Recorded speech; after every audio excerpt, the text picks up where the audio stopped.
திருச்சி கிழக்கு தொகுதி இன்னைக்கு நான் என்ன முடிவு சொல்கிறேன் இதுதானே. நான் திருச்சி கிழக்கில் நிற்கணும்னா நான் முதல்ல அரசியலுக்கு வரணும். ஸோ நீங்கள் சொல்லுங்கள், நான் அரசியலுக்கு வரணுமா வேண்டாமா? வரலாமா வேண்டாமான்னு என்ன கேள்வி கேட்க வேண்டியிருக்குது. யார்கிட்ட கேட்குறாரு? அநேகமாக அவரோட பேச்சு நடவடிக்கையெல்லாம் பார்த்தா அவர் பனையூர் போகிறதுக்கு தயாராக இருக்காரு, வண்டியை ரெடி பண்ணி வச்சுட்டு இருக்காரு. ராகவா லாரன்ஸுக்கு அரசியலை நாம் வரவேற்கலாம் அப்படின்னு ஒரு முடிவு பண்ணோம்னா அதுக்கு ஒரே ஒரு காரணம் இருக்கும். விஜயோட கண்டென்ட் அது கிடைச்ச ரிட்டர்ன் அதை பார்த்துட்டு இவங்களுக்கும் ஒரு ஆசை வருது. பட் அவருக்கு அந்த அங்கலாய்ப்பும் அவர் தெரியுது. அவர் இன்னொரு சில விஷயங்களை ரொம்ப மைனூட்டாக சுட்டி காட்டுறாரு. நீங்கள் கவனிச்சுங்க தெரியும். இந்த இடத்துல நாம பொலிட்டிக்கல் செக்ஷன்ல நமக்கு எந்த அடிப்படை தகுதியும் பண்பும் இல்லாமல் நாம இங்க கடையை போடலாம், வியாபாரம் நடக்கும் அப்படின்னு அவங்க உறுதியா நம்புறாங்க. அந்த நம்பிக்கை தான் ஆபத்துன்னு சொல்றாங்க. சர்வீஸ் பண்ணது, நடிச்சது, டான்ஸ் ஆனது, இந்த தகுதியோடு இன்னும் பலர் இங்க வர தயாரா இருக்காங்கன்னா இந்த மார்க்கெட் அவ்வளவு கண்டாமினேட் ஆயிருக்கும். இது இன்னும் மேற்கொண்டு என்ன ஆகும், இது எங்க கொண்டு போய் நிறுத்துங்கிறதுலாம் நமக்கு தெரியாது. உண்மையிலேயே மக்களுக்காக செய்கிறோம் என்பதை நீங்கள் நம்பினால், வாய்ப்பு இருந்தால் இந்த ரேசர் பே QR கோடுக்குள்ளே நீங்கள் அதை ஸ்கேன் பண்ணி எங்களுக்கு உங்களால் இயன்றதை விருப்பம் இருந்தால் ஆதரவு தெரிவிக்கலாம். அரண் செய்திகளுக்கு வணக்கம். நான் மதன் நெடுவலகன். இன்று நமது சிறப்பு விருந்தினர் தோழர் வில்லவன் ராமதாஸ் அவர்கள் நிறைய விஷயங்கள் விவாதிக்க இருக்கிறோம். அவரை வரவேற்கலாம். வணக்கம் தோழர். வணக்கம். ராகவா லாரன்ஸ் அவர் நான் அரசியலுக்கு வரவா வேண்டாமா அப்படின்னு சொல்லி வீடியோ போட்டுக்கிறார். அதில் தன்னுடைய கடந்த கால வரலாறு, தன்னுடைய அரசியல் ஆசை எப்படி வந்தது, சீமானுக்கும் இருக்கும் சண்டை, அதெல்லாம் சண்டைன்னு சொல்கிறாரு. அவர் குச்சம் இல்லாமல் சண்டை அப்படின்னு சொல்கிறாரு. சண்டை வந்தது, ஓகே ரைட், சண்டைனே வச்சுப்போம், நமக்கு தெரியாதுல்ல சண்டை அப்படின்றதெல்லாம் சொல்கிறார். வரலாறு, அம்மாவுடைய ஆசீர்வாதம், அதெல்லாம் சொல்லி நான் வரலாமா வேண்டாமா அப்படின்னு கேட்குறாரு. எனக்கு கேள்வி என்ன அப்படின்னா, ஒருத்தருக்கு அரசியல் ஆசை இருக்குது அப்படின்னா வந்துட வேண்டியதுதான். வரலாமா வேண்டாமான்னு என்ன கேள்வி கேட்க வேண்டியிருக்குது. யார்கிட்ட கேட்குறாரு அவர்? அது தன்னோட வெயிட்டை காட்டுறதுக்கான ஆதாரங்களை அவர் திரட்டுறாருன்னு நினைக்கிறேன். அநேகமாக அவரோட பேச்சு நடவடிக்கையெல்லாம் பார்த்தா அவர் பனையூர் போகிறதுக்கு தயாராக இருக்காரு, வண்டியை ரெடி பண்ணி வச்சுட்டு இருக்காரு, மேப்பை போட்டு வச்சுட்டு உட்காந்துருக்காரு. போகும்போது இப்போ ஏடிஎம்கே கிடைச்ச அனுபவத்தை பார்த்துருப்பார்ல.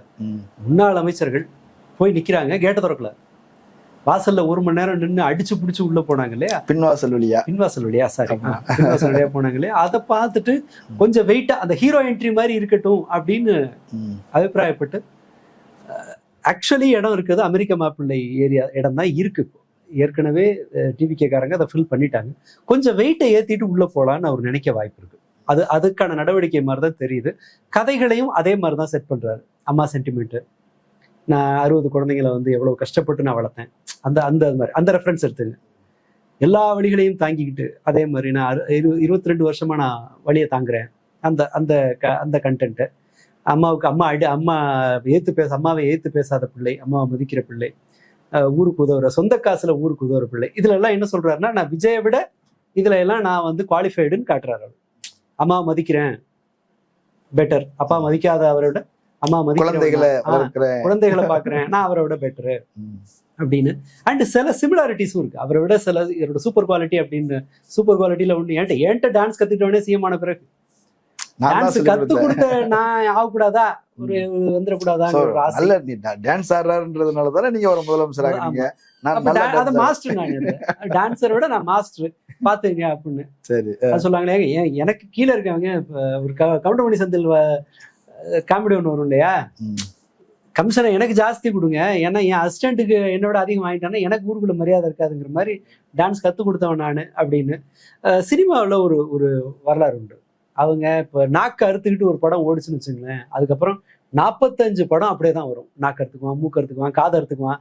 எப்போ அந்த நாக்கு மூக்கெல்லாம் அறுத்தா படம் ஓடாதுன்னு நிலைமை வருதோ அது வரைக்கும் அதை எடுத்துக்கிட்டே இருப்பானுங்க. பேய் படம், ஆமா, பேய் சீரிஸ் வந்துச்சுன்னா பேயா எடுத்துட்டு இருப்பானுங்க. இப்போ வரைக்கும் போட. அது ராகவா லாரன்ஸுக்கு அரசியலை நாம வரவேற்கலாம் அப்படின்னு ஒரு முடிவு பண்ணோம்னா அதுக்கு ஒரே ஒரு காரணம் இருக்கும். மேற்கொண்டு காஞ்சனா படம் எடுக்க மாட்டாரு.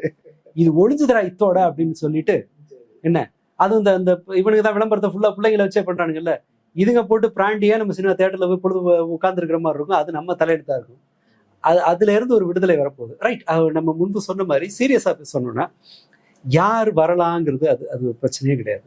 இந்த உருவாக்குறது இருக்குல்ல, எல்லாத்தையும் ஒரு இன்ஸ்டா கண்டென்ட் மாதிரியே ஆக்குறது, அதுதான் இதுல ரொம்ப மோசமான ஒரு கலாச்சாரமா படம் ரிலீஸ் பண்ற மாதிரியே கிரியேட் பண்றது. நான் 11ஆம் தேதி அறிவிக்கிறேன் அப்படிங்கிற வேண்டியது, அதுக்குள்ள இடம் விழுந்து போச்சு, அதனால ஒரு நாள் தள்ளி அதை அறிவிக்கிறேங்கிற வேண்டியது. இதெல்லாம் செய்யறது என்னன்னு சொன்னா, அந்த அந்த ஒரு சர்வீஸோட அதனுடைய கலரை மாத்துது. நான் இவ்வளவு முதலீடு போட்டிருக்கேன் அப்படிங்கிற மாதிரி தான் எனக்கு தெரியுது பாலிடிக்ஸ்க்கு வர்றதுக்கு. அண்ட் இன்னொரு ஐடியா, ரஜினி வர்றாப்புல இல்லை, சரி ஓகே ரஜினியை காட்டிட்டா அந்த வயசானவங்களே நமக்கு பக்கம் எடுத்துக்கலாம் அப்படின்னு யோசிக்கிறாங்க. ஒண்ணு பனையூர்ல கூப்பிட்டா அங்க போலாம், அப்படி இல்லை அப்படின்னா தனியா ஒண்ணு ஆரம்பிச்சு ஒரு தனி கடையை போட்டு அதை ஓட்டணும்னா எப்படியும் போனி ஆயிரும்னு அவர் நம்புறாரு. விஜய் ஏற்படுத்திய ரொம்ப பெரிய மாற்றம் என்னன்னா, நீங்க எந்த எஃபர்ட்டும் போட வேணாம், உழைக்கவும் தேவையில்லை, ஐடியாவும் தேவையில்லை, மக்களுக்கு தொண்டு செய்யவும் தேவையில்லை. சிம்பிளா ஒரு இன்ஃப்ளூயன்சரா ஒரு பொலிட்டிக்கல் இன்ஃப்ளூயன்சர்ங்கிற கேட்டகரி வந்து அது கிட்டத்தட்ட இப்படிதான். லீடரையும் ஒரு இன்ஃப்ளூயன்சர் ஸ்டைல்லே வந்துடலாம் அப்படிங்கிற அசாத்தியமான நம்பிக்கையை இது உருவாக்கிருக்கு. சோசியல் மீடியா மார்க்கெட்டிங் போதும், அந்த மார்க்கெட்டிங் போதும், அதுல இருக்கிற அந்த ஃபெமிலியாரிட்டி போதும், ரைட், நமக்கு இருக்கிற பாப்புலாரிட்டி மட்டும் போதும், வேறு எதுவுமே தேவையில்லை அப்படிங்கிறது ஒர்க் அவுட் ஆக வாய்ப்பு இருக்கு. ஏன்னா இங்க வந்து ஜென்ரலா மக்கள்ல ஒரு மெஜாரிட்டி, நம்ம இப்போ இதில் ஓட்டிங் பேட்டர்ன்ல கவனிச்சோம்னா ஒரு பெரும்பான்மை சதவிகிதம் ஏபொலிட்டிக்கலா மாறி இருக்காங்க. அவங்களுக்கு ஹீரோயிசத்துக்கும் லீடர்ஷிப்புக்கும் வித்தியாசம் தெரியல. அப்படிங்கும்போது அந்த கடையில போடுறதுக்கு வருவாங்கல்ல, இப்போ எதிரில் ஒரு கடை போடுவாங்க, எல்லாரும் வந்து பொரிச்ச பரோட்டா ஒன்று ஓடுதுன்னு சொன்னா எல்லாரும் வா போடுவோம் பொரிச்ச பரோட்டா அப்படின்னு சொல்லிட்டு, அதே மாதிரி பார்க்ல உட்காந்து வீட்டுல இருந்து பழத்தை வெட்டி கொண்டு வந்து வித்தா மார்க்கெட் ஆகும்னு 2 கண்டென்ட்டை பார்த்த பிறகு எல்லா பார்க்லயும் இப்போ அந்த மாதிரி பழம் விற்கிற கேசஸ் ஜாஸ்தியா தெரியுமா. புடவை விற்கிறவங்க, பழம் விற்கிறவங்க, பியூட்டி ப்ராடக்ட் விற்கிறவங்க, இந்த மாதிரி எல்லாருமே எது தன்னுடைய விருப்பத்துல இருந்து அதை தொழில ஆரம்பிக்கிறாங்க. இன்ஸ்டால போட்டா அது ஃபேமஸ் ஆகுது, ஐ மீன் ஃபேமஸ் கண்டென்ட்டா இருக்கு, நம்மளும் அதை செய்வோம்னு பண்றாங்க இல்லையா. அதே போல விஜயோட கண்டென்ட், அது கிடைச்ச ரிட்டர்ன், அதை பார்த்துட்டு இவங்களுக்கும் ஒரு ஆசை வருது. பட் அவருக்கு அந்த அங்கலாய்ப்பும் ஒரு தெரியுது. அவர் இன்னொரு சில விஷயங்களை ரொம்ப மைனூட்டா சுட்டி காட்டுறாரு. நீங்க கவனிச்சீங்கன்னா தெரியும், விஜய்க்கு முன்னாடியே நான் கட்சி ஆரம்பிச்சிட்டேங்கிறது தான் அவரோட பொருள். அரசியலுக்கு நான் விஜய்க்கு முன்னாடியே வந்துட்டேன். இல்ல ரஜினி ஆரம்பிக்க போறாரு, இல்ல ரஜினி ஆரம்பிக்க போறாரு, அவர் கூட நான் சேர்ந்து பண்ணலாம் அப்படிலாம் நாங்க ஆசைப்பட்டோம், ட்ரெஸ்ட் எல்லாம் பேசணும், ட்வீட் எல்லாம் போட்டோம், அப்புறம் முடியல, அப்புறம் எங்க அம்மா வேண்டான்ட்டாங்க. சோ அப்படி இருந்தாலும் அது டிராப் ஆயிருச்சு, கொரோனா டைம்ல டிராப் ஆயிருச்சு. அப்புறம் விஜய் சார் ஆரம்பிச்சார், அப்போ எங்க அம்மாட்ட கேட்டேன், எங்க அம்மா வேண்டான்னு சொல்லிட்டு, அம்மாவை மீறி செய்ய முடியாதா, செய்ய முடியும், ஆனா நல்லா இருக்க மாட்டோம், அதனால நாங்க ஜெயிச்ச பிறகு எங்க அம்மாட்ட சொன்னேன், இப்போ ஓகே சொல்லிட்டாங்க. ஒரு ப்ராசஸ் சொல்றாரு இல்ல, அதுல அதான் நான் சீனியர்ன்றார். அதான் விஷயம். கதை எவ்வளவு வேணா இருக்கலாம், கதையோட ஒன்லைன் இவ்வளவுதான். நான் விஜய்க்கு சீனியர், பாலிடிக்ஸ் ஐடியாவுக்கு வந்துட்டேன், நான் அம்மா பேச்சை கேட்கிறவன் ஒரு குத்து வேற குத்திருக்காரு, அவ்வளவுதான் டிஃபரன்ஸ் வந்து இவ்வளவுதான். நான் அம்மா பேச்சை கேட்கிறவன் மற்றவங்க மாதிரி இல்லை அப்படின்னு இருந்தாலும் அங்கதான் போய் கேட்க போறாங்க. ஒரு ஏமாற்றம் இருக்குன்னு நினைக்கிறேன். முன்னாடியே வந்திருந்தா இவங்க இதுல போயிருந்தா இந்த நேரம் ஒரு அமைச்சரா ஒன் ஆஃப் த பவர் சென்டர்ஸா இருந்திருக்கலாம். அந்த செங்கோட்டையனுக்கு முன்வரிசை, செங்கோட்டையன் இன்னும் 4வது இடத்துக்கு தள்ளி இருக்கலாம். அது போச்சேங்கிற ஒரு கவலையும் இருக்கு. அப்ப போய் பேட்டி கொடுக்கலாம், ரவுண்ட்ஸ் போலாம், ஆமா, ஆய்வுகள் மேற்கொள்ளலாம். அது தெரியுது. டிப்பிக் ஒரு தமிழ் சினிமா ஹீரோவுக்கு நீங்க பெரிய ஹீரோ ஆயிட்டீங்க, நிறைய பணம் பார்த்துட்டீங்க அப்படின்னு சொன்னா என்ன ஆசை இருக்கும்? சார் நல்ல சாப்பாடு கிடைச்சிரும், நல்ல கார் கிடைச்சிரும், நல்ல வீடு கிடைச்சிரும். இதெல்லாம் சேர்ந்த பிறகு ஒரு அரிப்பு இருக்கும்ல உள்ளுக்குள்ள, இதை விட பவர்ஃபுல்லா ஒரு இடத்துக்கு போகணும்னு சொல்லி. அதற்கான ஒரு வாய்ப்பு ரஜினி வந்து ஒருவேளை கிடைக்கலன்னா அந்த அவமானத்தை என்ன பண்றதுங்கிறதுனால ரஜினி வரல. பட் இப்ப அந்த கவலை அவர் முன்னாடியே தெரியுது, நான் வந்திருந்தா ஜெயிச்சிருப்பேன்னு அவர் சொல்றதுல இருந்தே தெரியுது. ஸோ இப்ப எல்லா கதாநாயகர்களுக்கும் அந்த அவங்களோட ரிட்டையர்மெண்ட் பிளான்ல முதலமைச்சர் சீட்டு வந்து உட்கார்ந்தாச்சு, சரி மூளையில. இவருக்கும் வந்து உட்கார்ந்துருக்கு ரிட்டையர்மெண்ட்ல, ரைட். இது வந்து சினிமா கெட்டுட்டு இருக்கு, சினிமாக்குள்ள ஒஸ்டா இருக்காங்கன்னு சொல்ல மாட்டேன். இந்த மார்க்கெட் மீது அவர்களுக்கு நம்பிக்கை வந்திருக்கு, அதுதான் முக்கியமான விஷயம். இந்த இடத்துல நாம ஏபொலிட்டிக்கல் செக்ஷன்ல நமக்கு எந்த அடிப்படை தகுதியும் பண்பும் இல்லாமல் நாம இங்க கடை போடலாம், வியாபாரம் நடக்கும் அப்படின்னு அவங்க உறுதியா நம்புறாங்க. அந்த நம்பிக்கை தான் ஆபத்துன்னு சொல்றேன் நான். வேற ரொம்ப எல்லாம் மெனக்கிட வேணாம். கடந்த 1 மாதத்தில் தமிழ்நாடு எந்தெந்த பிரச்சனைக்கெல்லாம் உடனடியா எதிர்வினை ஆற்றுமோ எந்த பிரச்சனைக்கும் பெரிய அளவில் குரல் எழும்பவே இல்லை. சிபிஎஸ்சில ஹிந்தி மேண்டேட்டரி செயல்பாட்டுக்கு வந்தாச்சு. அவங்க விஜய் வந்த உடனே சில இதெல்லாம் பேக்கேஜ் வச்சிருந்தாங்க, அதெல்லாம் இறக்கிட்டாங்க இப்போ. ஆச்சா, அந்த சிலிண்டரு இதுக்கு கொடுக்குற ஃப்ரீ சிலிண்டரை குறைக்கிறாங்கன்றாங்க. அது பேச்சே இல்லை, விவாதத்துக்கே வரல. அடுத்ததா 100 நாள் வேலை திட்டம், நிதியை குறைக்கிறாங்க, பேச்சு மூச்சே கிடையாது. தமிழ்நாடு முழுக்கவே பேச்சு மூச்சு கிடையாது. பாதி குறையுது இல்லையா? 7500 கோடி ரூபாயில இருந்து 3900 கோடி மாறுது. 50% தமிழ்நாடு தான் அதை ரீப்ளேஸ் பண்ணணும். தெரியாது என்ன பண்றாங்கன்னு தெரியாது. காவேரி பிரச்சனை சத்தமே இல்லை, விவசாயிகள் போராடினாங்களான்னு கூட அது செய்தி ஆகிறது இல்லை. அதாவது தமிழ்நாட்டில் செய்தி ஊடகம்ங்கிறது அது யூடியூப் லெவலில் ஏதாவது இருக்கலாம், மற்றபடி சேட்டலைட் சேனல் அந்த அந்த அந்த மாஸ் மீடியா எதிலும் அரசியல்ங்கிறது முழுக்க முழுக்க என்டர்டைன்மெண்ட் ஆயிடுச்சு. மாஸ்க் காட்டினாரு, கருப்பு சட்டை போட்டாரு, இது இது இது இந்த அளவுல தான் இருக்கு. விஜய் மயமாதல். ஆமா, அப்படின்றத புதிய தலைமுறை பாஷையில சொல்றது வந்து விஜய் மயமாதல். அப்படி அது ஒவ்வொரு செக்ஷனும் கண்டாமினேட் ஆகும்போது இதுதான் நாம அரசியலுக்கு வர்றதுக்கான ரைட் டைம்னு அவங்க நம்புறாங்க. ஸோ சினிமாக்காரர்கள் பெருசா மெனக்கிடாம எந்த கொள்கை அடிப்படையும் இல்லாமல் சர்வீஸ் பண்ணது, நடிச்சது, டான்ஸ் ஆனது, இந்த தகுதியோடு இன்னும் பலர் இங்க வர தயாரா இருக்காங்கன்னா இந்த மார்க்கெட் அவ்வளவு கண்டாமினேட் ஆயிருக்குன்னு அர்த்தம். இப்போ இது இன்னும் மேற்கொண்டு என்ன ஆகும், இது எங்க கொண்டு போய் நிறுத்துங்கிறதுலாம் நமக்கு தெரியாது. இவருக்கு வரவேற்பு இருந்ததுன்னா இவருக்கும் ஏதாவது 5-6% நிரூபிக்கிறாருன்னு வச்சுப்போம். தனியா நின்னோம் இல்லை இங்க இடம் கிடைக்கல, இவர் ஏதோ ஒரு 5-6%ங்கிற லெவலுக்கு போயிட்டாங்கன்னா இது முழுக்கவே வந்து இது ஒரு ரசிகர் மன்றம் தான். இது ஒட்டுமொத்த ஸ்டேட் எல்லா அரசியல் கட்சியும் ரசிகர் மன்றம் தான். ரசிகர் மன்றம் தான் இனிமே அரசியல் இதாகிறதுக்கான தகுதின்னு ஆகலாம். அதுதான் நடக்காதுன்னு செய்யறதுக்கு இல்லையா, தமிழ்நாட்டுல இதெல்லாம் நடக்காதுன்னு நம்ம சொல்றதுக்கு இல்லையா. அதனால இது கசப்பானதுதான். அப்ப அண்ணாமலையோட எதிர்காலம், அவரு ஒரு 17 லட்சம் பேரை கட்சியில் இல்ல, அண்ணாமலையோட கணக்கு வேற மாதிரி இருக்கலாம் நான் நினைக்கிறது. அண்ணாமலை வந்து அவர் காஸ்ட் கன்சாலிடேஷன் அந்த அந்த பாஜக இருந்த போது அவர் திரட்டிய ஆட்கள் இருக்காங்க இல்லையா, அவங்க அது உள்ள அந்த ரசிகர் மன்றம், நற்பணி மன்றம் இப்படிங்கிற பேர்ல அவர் உருவாக்கி வச்சிருக்கிற படம் இருக்கு இல்லையா, அது அப்புறம் ஏடிஎம்கே அழிவுல இருந்துன்னு அவர் வந்து ஒரு கால்குலேட்டட் பாலிடிக்ஸ் தான். இன்னொன்று, அந்த எடப்பாடி இரலவெண்ட் ஆக்கப்பட்டால் அந்த இடத்தை அந்த ஜாதி ஓட்டை வந்து கைப்பற்றலாங்கிற எண்ணம் அவருக்கு இருக்கும். அண்ணாயப்ப சாவும் திண்ணையப்ப காளியாவும் அந்த மாதிரியான ஒரு கணக்கீட்டின் அடிப்படையில் வந்திருக்கலாம். அண்ட் அவருக்கு வந்து விஜய் பயன்படுத்தின பல டெக்னிக்கா அவர் முன்பே ஃபேக் நியூஸ், தினசரி ஏதாவது ஒரு காரணத்தை சொல்லி செய்தியில் இருக்கிறது, சேனல்களை ஒரு என்டர்டைன்மெண்ட்டா நீ என்ன ட்ரால் வேணா பண்ணிக்க, பட் என்னோட முகம் ஃபோர் ஃப்ரண்ட்ல இருக்கணும், அப்படி இந்த இதெல்லாம் அறிமுகப்படுத்துனது அண்ணாமலை தான். அமர் பிரசாத் ரெட்டி எல்லாம் நீங்க என்ன அடி அடிச்சாலும் உங்க சேனலுக்கு இன்டர்வியூ கொடுக்க வருவார். பர்பஸ் ஒன்னே தான். எங்க நீங்க இப்போ எடுத்து ஸ்க்ரால் பண்ணாலும் நீங்க பொலிட்டிக்கலா தேடும் போது அமர் பிரசாத்தோட ஃபேஸ் இருக்கணுங்கிறது தான். அது ஒர்க் அவுட் ஆச்சுல்ல. ஸோ அதனால அண்ணாமலையினுடைய அரசியலை அது வேற மாதிரி பண்ணலாம். இந்த இப்போ ஆரம்பிச்சிட்டாங்கல்ல நேஷனல் மீடியாலாம், விஜய் வர்சஸ் அண்ணாமலை என்ன பொசிஷன் பண்ணிட்டாங்க, அந்த மாதிரி ஒன்று உருவாக்குறாங்க இல்லையா. அப்படி வரும்போது நம்மளும் எல்லாரும் தண்ணி எடுக்கிற கிணத்துல நம்மளும் தண்ணி இறப்போம் அப்படிங்கிற ரேஞ்சில் தான் இவங்க எல்லாம் வர்றாங்க. அண்ணாமலை இதோட சேர்க்க வேணாம். பட் ஒருவேளை இந்த மாதிரி சின்ன கொடுக்குங்கள்லாம் முளைச்சு வந்ததுன்னா இதுக்கு எதிராக அவர் அதை தன் பக்கம் கன்சாலிடேட் பண்ண வாய்ப்பு இருக்கு. பட் எல்லாமே ரொம்ப ப்ரிமச்சூர்.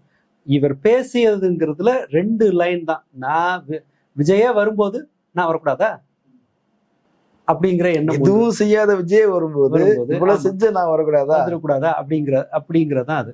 பட் லாஜிக்கலா பார்க்கும்போது ஒரு அரசியலுக்கு சர்வீஸ் பண்றதுங்கிறதும், அதாவது இந்த சேரிட்டி வேலை பார்க்கறதும் அரசியலும் வேறானது.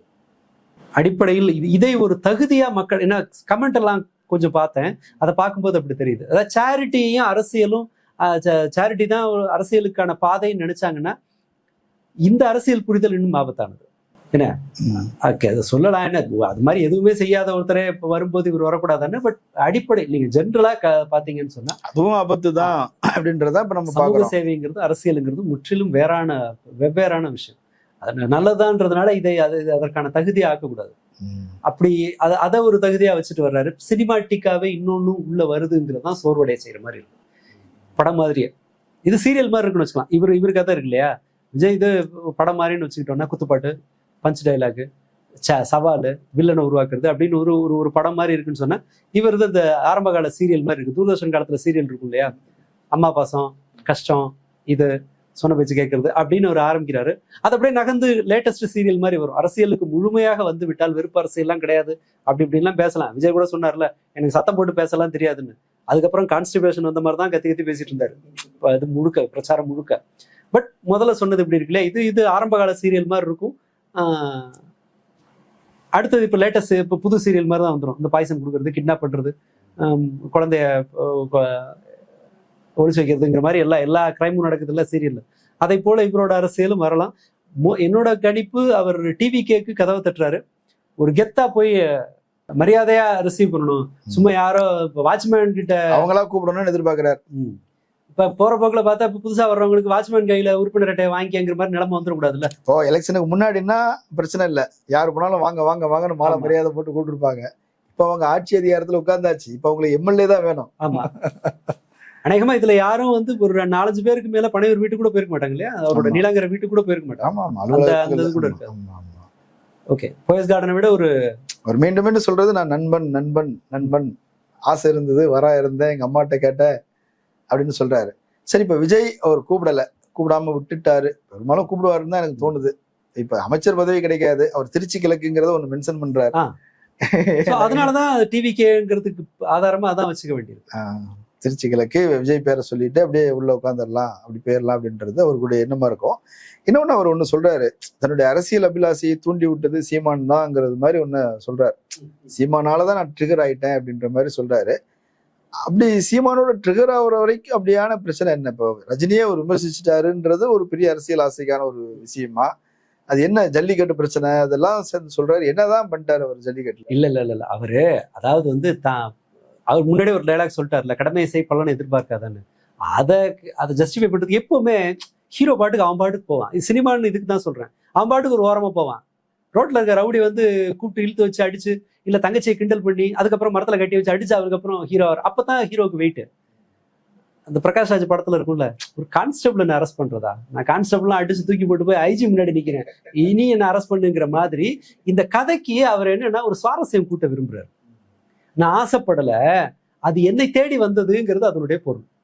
நானா ஒண்ணுல ஆசைப்படல, எங்க தலைவரை வந்து அவர் கேட்டாரு, அதுக்கு பதில் கொடுக்கறதுக்காக நான் ரியாக்ட் பண்ணேன், அந்த வழியா வந்தது. அண்ட் இன்னொரு தேவை வந்து என்ன, நீங்க சர்வீஸ் இதுல பண்ண முடியாது, பாலிடிக்ஸ்ல இருந்து இன்னும் பெருசா சர்வீஸ் பண்ணலாம். இது எல்லா லாஜிக்கும் சொல்றதுதான். அப்போ மினிஸ்டர் லெவலுக்கு ஏதோ சொன்னாங்கன்னு நினைக்கிறேன் இல்லையா? இல்ல, அப்போ ரஜினி வந்திருந்தாருன்னா நம்ம ஒரு கல்வி அமைச்சராவோ மருத்துவத்துறையோ நம்ம வந்திருந்ததுன்னா நிறைய இன்னும் ஆபரேஷன் பண்ணலாம், நிறைய பேரை படிக்க வைக்கலாம், அப்படிலாம் பேசிக்கிட்டு இருந்தோம் அப்படிலாம் சொல்றாரு. இப்ப அதுவும் அடிபடுறாரு. அதெல்லாம் அமைச்சர் மருத்துவத்துறை அதெல்லாம் முதலமைச்சர் லெவலுக்கு எல்லாம் இல்ல நான் மினிஸ்டர் லெவல் தான் அப்படின்றாரு. ஐயா, நான் உங்களுக்கு எல்லாம் போட்டி இல்ல, டான்ஸ் கத்து கொடுத்தவன் தானே தவிர அரசியல் கத்து கொடுத்தவன் இல்ல, ஒன்னும் பிரச்சனை இல்லை, நான் மினிஸ்டர் லெவலுக்கு மேல ஆசைப்பட மாட்டேன்ற செய்தியா கூட இருக்கலாம். வாட் எவர் இட் இஸ், இதில் 2 விஷயம் இருக்கு. இதுதான் தகுதி அப்படின்னு ஒரு லைனை செட் பண்றாங்க. இவர் மட்டும் இல்ல, இவங்க ரஜினி வைஃப் ஏதோ இயக்கம் ஆரம்பிக்கிறாங்க அப்படின்னு சத்தத்தை மக்கள் மேடை. அது என்னன்னா, அண்ணாமலை பின்னாடி பேரக்கூடாது நம்ம ரசிகர்கள் அப்படின்னு பயந்துகிட்டு கூட செஞ்சிருக்கோம். நம்மளுடைய பேச இழந்துடக்கூடாது. டூ லேட் அது. அது ஆமா, இனி போற நிலைமையில கூட அவங்க இல்ல. ஆமா, அவ்வளவு வயசாயிருச்சு. இல்ல சோர்வு அடைஞ்சிட்டாங்க இருக்கிறவங்களும். கொஞ்சம் ஆக்டிவா இருக்கிறவங்களும் கூட சலிச்சிருப்பாங்க, இது வேண்டாம் அப்படின்னு சொல்லி அந்த மாதிரி போயிருப்பாங்க. பட் சரி, எதை பேசிட்டு இருந்தோம், இவரோட இந்த வருகை இருக்கு இல்லையா, இதுதான் அரசியல் அப்படிங்கிறதும் இவர் வந்து ஓரளவு ஃபெமிலியர் ஆனாலும் கூட நம்ம தமிழ்நாட்டு அரசியல் குறித்து நாம் இன்னும் கவலைப்பட வேண்டிய காலத்துக்கு வந்திருக்கோம்னு அர்த்தமாயிடும். இவருக்கு கிடைக்கிற இனிமே இவருக்கு வந்து அந்த மீடியா ஸ்பேஸ் கிடைச்சு இவருக்கு ஒரு வரவேற்பும் இருக்குன்னு சொன்னா நாம அதை ஏதோ சீக்கிரம் முத்திட்டு இருக்குன்னு அர்த்தம். ஆனா ஊடகங்கள் எல்லாமே பிரேக்கிங் போட்டாங்களே காலையிலே, அது பிரேக்கிங் போட்டு வேற என்ன பண்றது, கவர்மெண்ட் தான் பேசுறாங்களா? கவர்மெண்ட் சைட்ல இருந்து யாராவது மினிஸ்டர் பிரஸ் மீட்டை கொடுக்குறாங்க, ஏதோ வேற ஏதோ ஒன்று நடக்குது, யூனியன் கவர்மெண்ட்டுக்கு எதிராக ஒரு அனௌன்ஸ்மெண்ட் இருக்கு, இல்ல ஏதோ ஃபைட் பண்றாங்கன்னா ஏதாவது இப்ப நியூஸ் கிடைக்கும். அவருக்கு விஜய் தான் இன்னைக்கு கோயிலுக்கு போறாரு, சட்டையை கலத்தினாரு, சட்டை இல்லாம கோயிலுக்குள்ள போனாருன்னா நியூஸ் போட்டு இருக்காங்களே. அதான் அப்படி என்டர்டைன்மெண்டா போயிட்டு இருக்கு. அது இல்லாம இப்படி யாராவது ஒருத்தர் வரும்போது உங்களுக்கு சினிமா முழுக்க என்டர்டைன்மெண்ட் மீடியா சினிமாக்காரங்களை நோக்கி திரும்புது அப்படின்னா அவ்வளவுதான், அது இதை விளங்காம போகுதுன்னு அர்த்தம். துக்கத்துக்கு போறதுக்கும் இந்த பாரத ராஜா வீட்டுல நல்ல வேலை அது ஒண்ணு, இதுல ஒண்ணு நல்லது நடந்துச்சு, ஒரு ஆள் திருட்டு போயிட்டாரு. தியாகராஜன் ராஜாவா, ஏன்டா இப்படி வந்து இள வீட்டுல இப்படி இது பண்றீங்கன்னு. ஸோ நான் குற்றம் சாட்ட வர்றது ஒட்டுமொத்தமா பார்வையாளர்கள் ஆகட்டும், நிறுவனங்களாகட்டும், ஒட்டுமொத்தமாக இந்த கண்ணோட்டமே செய்தி அறிவு அப்படிங்கிற கண்ணோட்டம் பின்னுக்கு தள்ளப்பட்டு எல்லாமே பொழுதுபோக்கு மயமாகி கொண்டிருக்கிறது. அந்த பொழுதுபோக்கு தான், நல்ல பொழுதுபோக்காளன் தான் அரசியலுக்கு வர முடியும், அப்படி புதுசா அரசியலுக்கு என்டர் ஆக முடியுங்கிறது வந்து அது இன்னும் ஆபத்தான ஒரு ஸ்டெப்பு. ஏற்கனவே சேர்த்து வச்சிருக்கிறது எல்லாத்தையும் 50 வருஷத்துல சேர்த்தது எல்லாத்தையும் 5 வருஷத்துல தொலைக்கிறதுக்கு உண்டான எல்லா இதுவும் இது கொண்டு வந்து சேர்த்துரும். எப்போ இதுல இருந்து எப்போ நாம ரெக்கவர் ஆக போறோங்கிறது தான் பயமா இருக்கு. அந்த டைம் லைனை தான் அதுக்கு தான் நம்ம வேலை பார்க்கணும், அதுக்கு தான் காத்திருக்கணும். சிக்கல் அதுதான். இவர் ஒருத்தர் அரசியலுக்கு வராருங்கிறதல்ல, அந்த எண்ணம் இருக்குல்ல, இந்த தகுதி போதும்னு நினைக்கிறது தான் நாம எவ்வளவு வீக்கான ஒரு சொசைட்டியை உருவாக்கி இருக்கோம். இந்த அரசியலையோ அல்லது இது எவ்வளவு இந்த கிடைச்சிருக்கிற உரிமையெல்லாம் எவ்வளவு சிரமங்களுக்கு பிறகு கிடைச்சது, பறி கொடுத்துட்டோம்னா அதை திருப்ப வாங்கவே முடியாதுங்கிற மாதிரியான உரையாடல்கள் எதுவுமே இல்லாமல் சுமாரா ஒரு 20 நூற்றாண்டு காலத்தை வெறுமனே மக்கள் மண்டையில வெறுமனே என்டர்டைன்மெண்ட்டை வந்து திணிச்சு அந்த இதுக்கு உட்கார்ந்துருக்க பிள்ளைக்கு சிப்ஸை திணிக்கிற மாதிரி மண்டையில என்டர்டைன்மெண்ட்டை திணிச்சதனுடைய விளைவு 2வது எக்ஸாம்பிள். அது 2வது பெரிய அறிகுறி, என்டர்டைன்மெண்ட் மயமானதனுடைய விளைவு. அதனுடைய பெயின் எல்லாம் இனிமே சந்திப்போம். முக்கியமான விஷயங்களை சொல்லியிருக்கிறீங்க, மக்கள் அதை பரிசீலிக்கட்டும். கலந்து கொண்ட கருத்துக்களை பகிர்ந்தமைக்கு நன்றி. நன்றி. நேரில் மற்றொரு விருந்தினோடு மீண்டும் சந்திக்கலாம். நன்றி.